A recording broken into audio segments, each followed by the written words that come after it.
Welcome to the Cohesity View, your monthly news show about what's going on in the industry, brought to you by Cohesity Technical Strategy Group. We're going to go through just some topics for about 5 minutes each, give you a little bit of insight, and talk through each one with some detail to learn about how it impacts you and your environment. So with that, let's get right going into it. I'm going to start off with the first topic I'm going to toss to everybody to talk about. We're going to start with how much the broadband expansion is happening across the country. So whether you're looking at it from the idea of Virginia that just introduced a bill to try to pay for broadband for students, or whether you're looking at some of the stuff from Tesla on the expansions with satellite. I'm really curious. What do you guys think? Is this helping? Are we having challenges? I know, Chris, challenges are right up your alley when it comes to broadband right now. Yeah. I think, Mike, one of the things that the expansion is one thing. I mean, in Tennessee, they did a rollout rurally years ago before we got here, but they actually pulled cable to all the rural areas in the county, which is great. So, I mean, I moved here and I have 1 gig internet capability. I think the bigger challenge to me is what we're seeing is rolling outages right now. And I don't know if they're rolling outages or planned outages, but I think last week alone, we racked up 6+ hours of outages. And then today was another 2 hours. And I think the challenge for me, as I thought about it, wasn't just working from home. Like, how many of us stream music all day? Or we get our TV through YouTube TV or streaming service, or we've got connected homes. Like, I actually thought about it this afternoon. I sent you guys a text message. I said, nothing actually works in a house when it's down. Like, I can go turn on a light switch, but I can't. You have the most connected house on the planet. That's not fair for everybody. It's true, but when you lose TV or news, or even just like the quiet in the house when there's no music, I think that's, to me, one of the bigger challenges is we're so connected, we're so dependent on it, that when it's gone, it's not just missing Zoom meetings. So that matters, obviously, for work on. I mean, I see the same thing. The good thing is, like, for me, I don't have that issue because it seems pretty stable in DC, at least. I'm not having the issues of the up, down, up, down. So really? I recall a couple of weeks ago you were off the that was handle different. I switched services. It was self-inflicted. So it's stable now, but the service you had previously was not. Got it. I think John's got the best.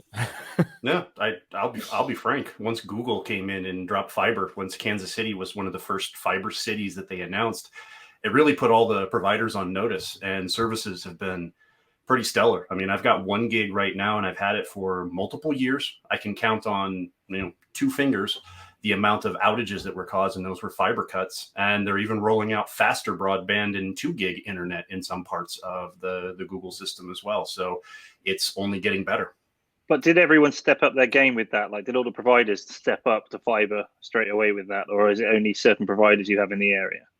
No, most of them did, because Time Warner, AT&T, all as soon as Google announced 1 gig, they brought it in at competitive prices, because Google was going to undercut them big time. So you said competitive prices, but I think that's one of the things that's the big question. I mean, that's why the Virginia bill was put into place. Like, the problem is competitive for you is not necessarily competitive for everyone. And with everyone having to work from home, this call would not work over a 56K connection. Yeah, but think public library. Teresa, what about you? I mean, like, you have limited options. I mean, what John got to drive the prices down or get competitive, like, you kind of have one provider, right? We really have limited options. I'm rural as well at home, and the issue we have is, while they pushed a mandate to get fiber out to the rural areas, they gave my state and the primary provider that would do that 10 years to do that. And that 10-year clock started like 2 years ago. So I'm going to be waiting a while, which is why I don't work from home as much as possible. And like everybody else, I actually have an office outside of my house to get that stability that John has. I just don't pay for the fiber. And you have so many more advantages of not being at home all day. It is actually quite nice, yes. I mean, we're seeing this grow, though, but I think the issue is not just around the ease of use. It's getting it to you. I don't know, Patrick, do you see, I mean, you live in the middle of, well, nowhere also. So are you seeing any issues?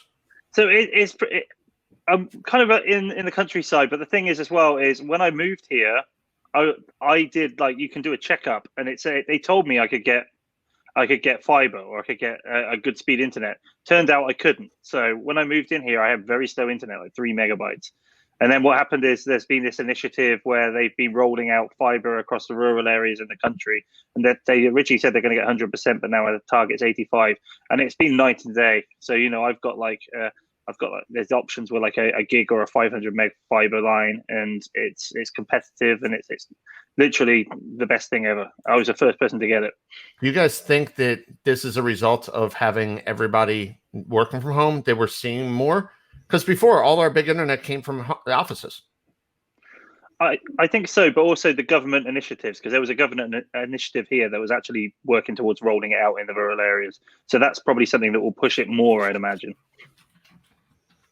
Awesome. Well, let's now hit that next topic. So next, we're going to move on to John.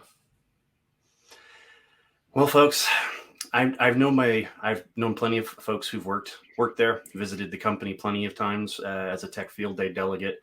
But we're going to bring up the sore topic that is SolarWinds and basically the supply chain attack, the holy grail of cybersecurity for the most part. We've theorized about it, and it actually happened. How much trust are we going to continue to put into these particular companies, knowing full well that their supply chain can and will likely be continued to be targeted in the future? Because all it takes is one, and more copycat attacks are going to happen. So is it really the issue? Well, part of it is the companies, right? I mean, SolarWinds isn't going to be alone in this. I think there's more vulnerability and risk. I think that the attack platform and those that create these attacks have become so much more sophisticated, it's near impossible to keep up. Well, I don't even know what the solution to that is. Well, and we'd also argue patience, because, I mean, how many times we consider a ransomware attack in their early days to be very quick hitters for small amounts of dollars.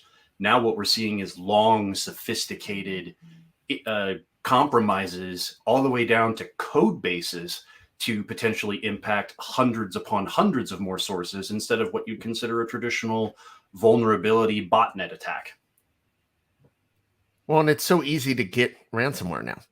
I mean, it's at this point, you can go in and you can buy pieces to go after people so easily, but I don't think that changes the supply chain stuff. I think on this one, it's your question was, do we really trust these companies that are making this software? And I think there's a point where we almost have to, because we don't have a choice. Right. Like, are we going to realistically, are you going to argue the EULA from a huge company? I mean, I know, Chris, we've talked about terms of service a bunch of times, but you're not going to you're going to trust the EULA because it's there because you don't have a choice. Like, are we at that point where these companies have such control that it doesn't really matter? We just have to trust them. So it kind of goes back to the conversation I had with Tim. The interesting thing when we did that podcast was, as a company, as a corporation, there's less protection than as a consumer, right? So like, he actually gave the example, and not to kind of quote the podcast, but he said, when you sign up for YouTube TV or Hulu or something else, like, you don't have an option. You can't not accept the EULA if you want to watch television. So, but at the end of the day, he even admitted, like, he just goes next, done, because it's not something you can change. But in a corporate environment, there is actually a lot of back and forth, come to find out, like, between like us and other Cohesity and other vendors and vendors with us. Like, they don't necessarily use the stock agreements anymore. It was kind of interesting to find out that as consumers, you don't have a choice, right? You're stuck. I mean, if that's the case, do we get the EULA changes that are forcing code security? I mean, he actually said, is that in them now? I don't want to kind of give away that whole podcast with Tim Robbins, but yeah, he actually mentioned that we're not we as in Cohesity, but there's conversations going on around that, like asking it within the contracts, like, how are you doing protection on things? What are the guarantees? What are the SLAs against it if something were to happen? It's a huge issue. I think to Teresa's point, the thing about the SolarWinds thing was the patience. Like, most of those attacks, like I don't have that kind of patience. I don't think a lot of people have that kind of patience. But to sit and wait as long as it probably did. I mean, we don't even know how long that thing was sitting in their code database, but that was just, but look at what you get with patience, I guess. Well, and I would state from a security standpoint, Now there's a whole new vector for things like, basically paying somebody to try to do, a red team, blue team attack on your organization. Like just our organization, well, try to go after the code base, prove that you can or can't get to that code base. It's just, I think we've put a lot of trust in automatic updates and the update process that this is going to ultimately ripple and cause a big problem for consumer confidence in just the update procedure. And now a lot more emphasis has to be put on what else am I getting in this code base, because we've seen what happens when rogue code gets thrown into it. Well, I think that's an interesting way to look at it too. You look at the updates. I mean, we've got so used to like Microsoft Patch Tuesday. You just got the patches, everyone applied them. Right. I don't know that there's too many places that are like, okay, we're just going to go ahead and apply all the patches now. Like, because you hit this issue. Now you better have something to protect you from ransomware and cyber attacks and everything, because you don't know what's coming in that on it. It becomes even more critical. Yeah, the risk of not applying those was always greater than leaving it wide open. I think that still exists. But it's an interesting consideration. I think as well that you definitely need to look at the layers of security you have anyway, because you can't, like you said, you just can't rely on the update itself, because historically what we're seeing now is that when the patch comes in, the vulnerabilities are going to potentially be in there for quite a while. Right, and I think so if we take that and we move it to the next topic as we keep moving on here. You've got updates, but then Chris, you're going to talk about your topic is kind of right in line with that on what could happen. What's that next one? So back in December, most folks remember there was a big LinkedIn thing that went around where GoDaddy actually sent a phishing email to all their employees, but they structured it as a bonus program, right? It got a lot of traction on LinkedIn, and I actually had some conversations, roundtables with some financials, and we brought this up, and it actually came up as a thing I put out on LinkedIn to get more information around, do people think this is a good idea? So me personally, I can't say I had a problem with it. And come to find out, like an overwhelming response on my survey on LinkedIn was that I think it was over 300 people replied, like they don't have an issue with this. So, I mean, I want to throw it out to all of you guys and just to talk a little bit about like, why do you think people had a problem with it? Or was it more just, the context of it? I mean, probably saw it as sneaky. They saw it. I don't know whether they saw it as sneaky. I mean, it's the whole point, isn't it? It's meant to be sneaky, but I always make the argument: do the bad actors have moral high ground that they walk? I mean, even going back to the SolarWinds thing, like they don't follow any rules. I mean, but anytime somebody sees someone they think might be Big Brother-ish, people are upset about it. Nobody likes Big Brother when it comes down to it. Like they start complaining about there. And I think that's what the first reaction is. Oh, you're testing me on this? How are you? Why you? This isn't like I'm doing my job. You're testing me on something that shouldn't be my job. Security. And I think people right away say, oh, well, InfoSec should be in charge of that. That's InfoSec's job, not mine. So why should they have to worry about it? But personally, I think we all have to take into account that InfoSec side. Like InfoSec is one person. There's an ad on the radio I just heard from some company that's like the defenders have to get it right every time. The attackers only need to get it right once. So by way of, so this was intentional enterprise phishing, right, on the employees to see what they would respond to. I think it's great practice, and I've worked at companies that have done it, and it's a really great double check and test to see if you would respond, because so many people accidentally respond to phishing. I'd rather, if I were a company, have the lesson be learned by something that I propagated and intentionally done than have them respond to a real one that then in return compromises something that we wouldn't want to be shared publicly or creates an infection, malware, whatever the case might be. Anything's possible through those phishing attacks. Now, Chris and I have a future podcast basically going deeper into this particular topic, but I was conflicted because on one end, I realized I don't there are some things, because at the end of the day, those employees probably felt like they were being played on their tendencies. But as Chris mentioned, the rogue actors are going to play on those tendencies. Yeah. So there's a part of me that says some things might be a little bit too sensitive for an internal component to do this, and trying to play on HR systems and things like that. But conversely, I mean, you look at it this way. An organization has to protect itself and its money stream. It'd be no different than asking people when they leave the casino counting room to empty their pockets at that particular point. So that's a good one. Well, I mean, you have to have some trust into your employees to do this, and you have to test them once in a while. You have to throw a curveball in there for them to try to handle it and to keep to it. And I could argue there's plenty of things that could build more better outcomes for this particular way that it happens, whether it's measuring word of mouth distribution, that, hey, if people are talking about these emails that are coming across instead of clicking on them, I'd rather have that being measured than the amount of people who are actually clicking on them from an evidence perspective. John, I think that's a great point. If they're talking about, hey, we're getting these emails, that's better than any 2-hour education training session that InfoSec can ever put on. Absolutely. If they're discussing it amongst themselves, then everyone's already thinking about it. So they're paying attention. Where, man, I don't know about you guys. You get so many mandated corporate trainings for this and trainings for that. And I know that people just are okay, I'm going to turn it on, especially working from home, and multitask, and it's going, and they're paying no attention to it.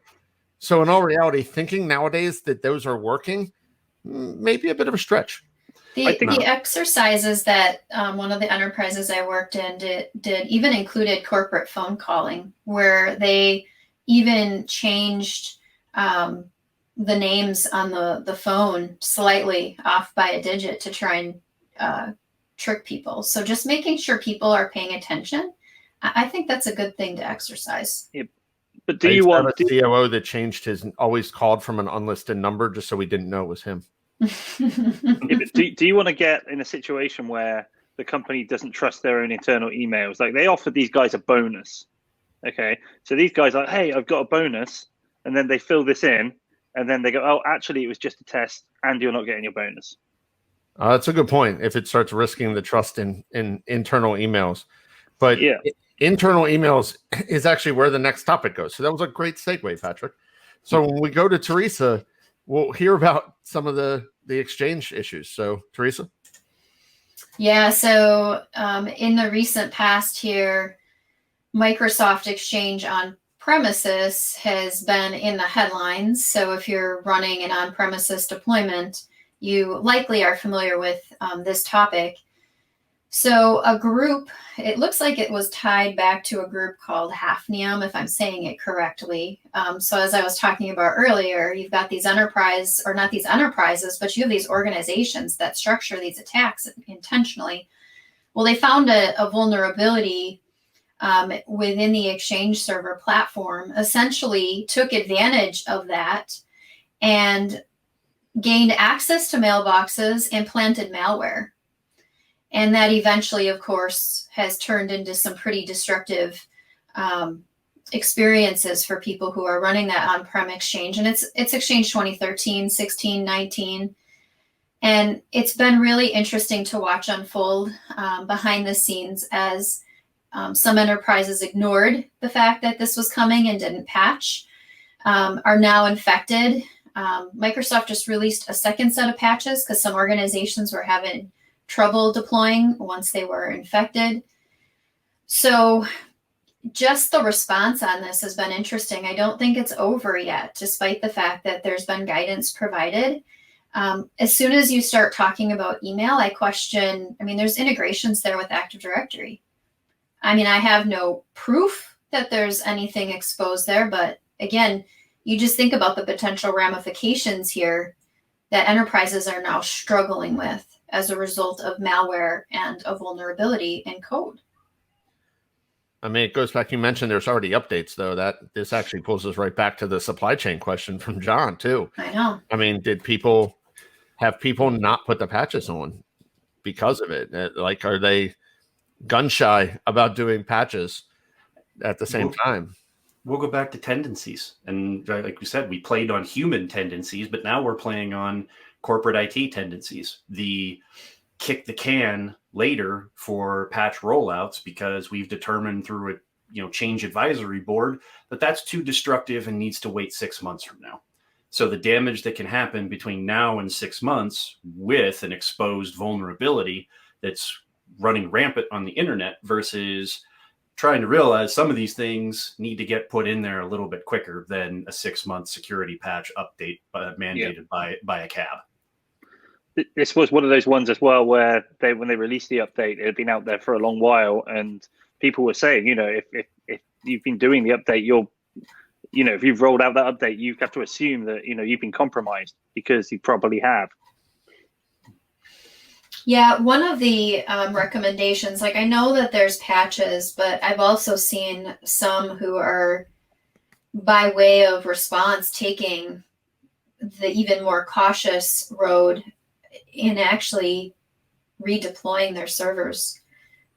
Depending on how you deploy Exchange. Redeploy their entire servers? Yeah. I've seen some of these, be so severe that they're actually redeploying from scratch. You'd almost think at that point, like they would just look at Exchange Online, or if you're going to go through the hassle of rebuilding, that'd be a heck of a time to just say, do we move it all at this point and make, yes, you add on other issues, but all of that maintenance and patching obviously becomes the SaaS side's problem, not your on-prem problem.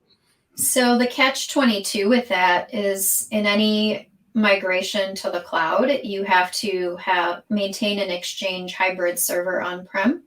So you're still going to have to maintain that infrastructure, even if it's a single server on-prem.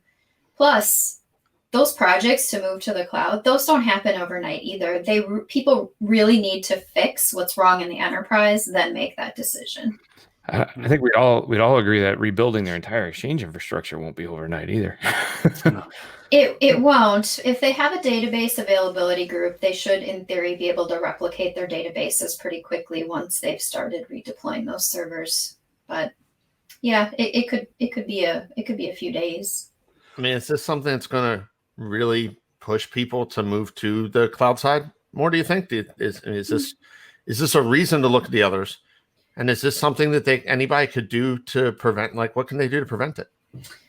So I read something that, and I don't know if the source is 100% valid, but I suspect there's some truth to it, by which that there was some probing toward the cloud on this, but they couldn't actually compromise. So, I think the risk is always there, Mike, regardless of being cloud or on-prem. I think the question then becomes, who do you want to manage the actual vulnerability when the attack happens? Do you want to, or do you want the cloud provider to? Had they gotten into the cloud and the cloud got hacked, if Office 365 or Microsoft 365 got hacked on it, do they have any repercussions to that? Going back to the EULA conversation, could they do anything about it? Yeah, I've worked with the Microsoft stuff for a long time. I think, like any company, they're doing what they can to make sure they're on top of these things. I think if what I read was true about this attack being tried on the cloud and it didn't work, tells you they're ahead of things there and they're doing something different. Microsoft has control over it. An enterprise has control over it, but isn't always up to date. And you've got different firewall layers. You've got outdated versions of software. I think on-prem, you just have more vulnerability. You're not as on top of it as you should be. Well, I'll go back. It comes back to technical debt that IT organizations accumulate over time that slow down processes, slow down rollouts.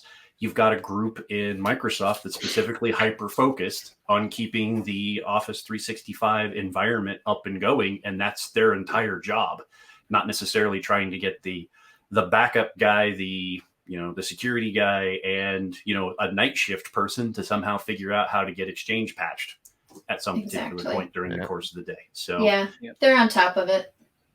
That's true. And if we go from there into, you look at what's in some of that data, some of the email, you've got things around your own secure information that you want.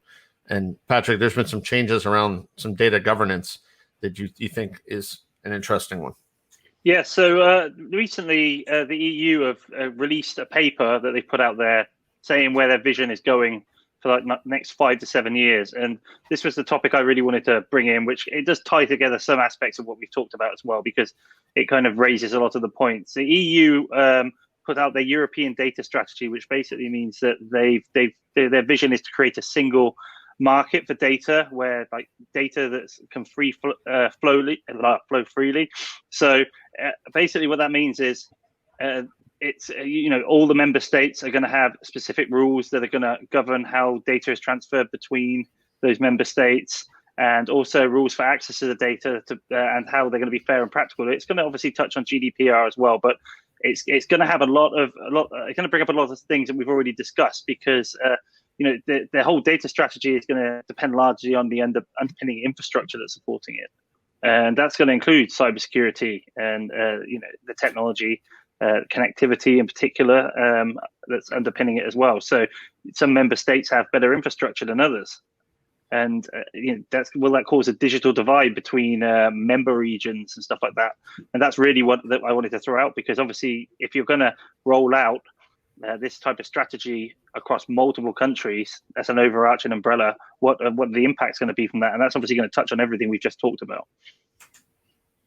So by way of focus of the data, I believe in one of the articles that you shared with us on this, it's only certain types of data, right? I think it's commercial, and I don't recall what the other one was. So, because that's the first thing that comes to mind right away is like, well, do we really want a central repository of data that, we've talked about all these hacks and stuff. Do we want that all in one place?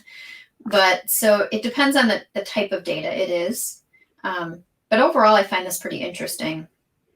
I think it's going to govern the access and the flow. So, you've got your personally identifiable information, which is covered by GDPR. So I think this is more governing the access for everything else, and not necessarily putting that data in one central repository, but allowing it to flow freely between wherever that data is. So it's a bold vision to kind of fill the gap where GDPR has kind of like one circle, and this is going to have the other one. But practicality, not sure.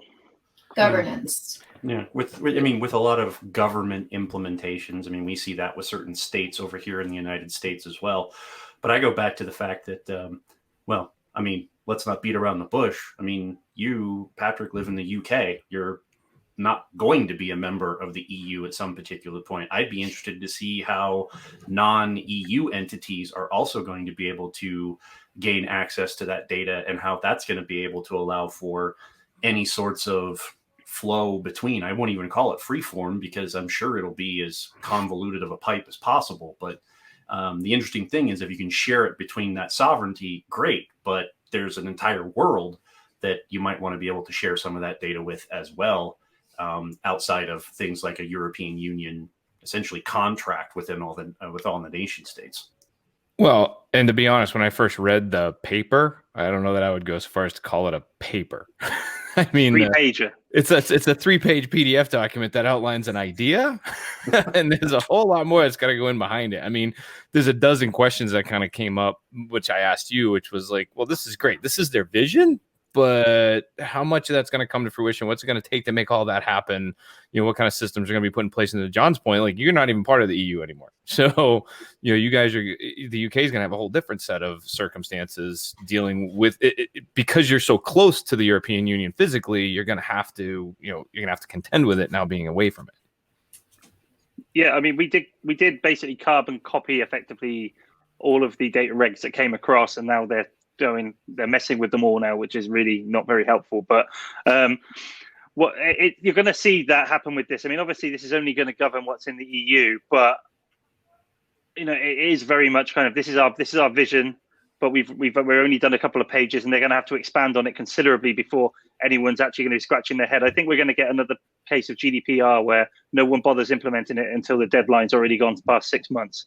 Yeah, like I see like the rationale behind it, but I'm like, who the heck's going to enforce this? Like they're saying it, but enforcement right now there's no way. There's no way they're getting enough trained, intelligent people that know this knowledge to go really enforce this so broad on all the bits of data that people touch. I think over time they might get, they might kind of like adapt this model to be able to actually do something good with it. But right now, looking at the vision, it's a bit too grand, especially for only 7-year vision. It's very grand for a 3-page document. It's Well, extremely grand.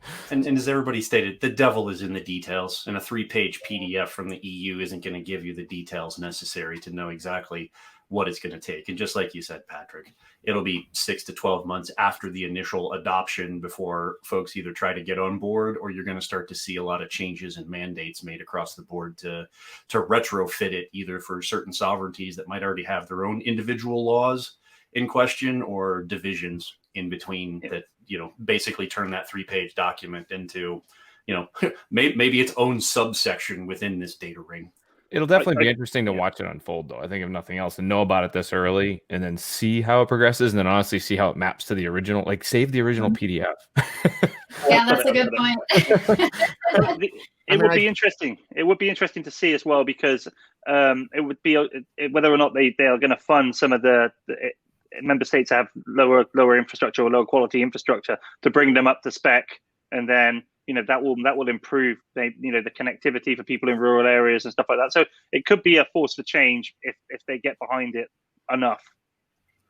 Well, on that, I think that's a great way to wrap this up. So, guys, great topics. Obviously, a lot on security this month. A lot of different concepts for people to consider as they look forward and talk to different companies, talk within their own company, figure out what they need to do with it. So with that, we'll call it a wrap. And that was this month's episode of the Cohesity View.